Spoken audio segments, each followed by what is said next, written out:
اب دو طرح کی فلائٹس ہیں. ایک فلائٹ وہ ہے جو آپ نیویگیشن کے ساتھ جاتے ہیں.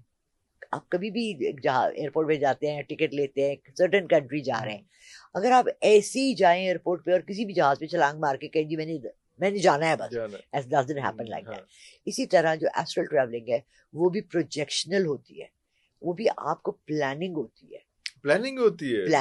ارے ایسا تھوڑی ہوتا ہے کہ آپ نے اپنی اسپرٹ کو کہا کہ چل جا آئیے آج گارڈن وچ بیٹھی ہے, وہ ادھر سے بھاگ کے جی فلانے گارڈن میں بیٹھ گئی. It's not like that. It's a pre-positioned projection of your spirit to a certain place, from a certain place to a certain place. Spirit کو یہ بھی پتا ہونا چاہیے کہ میں نے واپس کہاں آنا ہے. تو یہ کون بتاتا ہے اس کو؟ یہ آپ خود گائیڈ کر رہے ہوتے ہیں. خود گائیڈ کر رہے ہوتے؟ جی آپ گائیڈ کرتے ہیں اس کو. یہ نہیں ہوتا کہ آپ نے اس کو کھلا چھوڑ دیا جہاں مرضی لے جائے آپ کو. اسپرٹ اگر واپس نہ آنا چاہے, اسپرٹ کیوں آنا چاہے گی واپس آپ کی باڈی میں؟ جب وہ آزاد ہو گئی تو وہ آزاد ہے نا. آپ نے ایک پری, ہم فلموں میں دیکھتے ہیں نا وہ پریاں ہیں, ایک جگنو, چلے ایک طوطا لے لیں.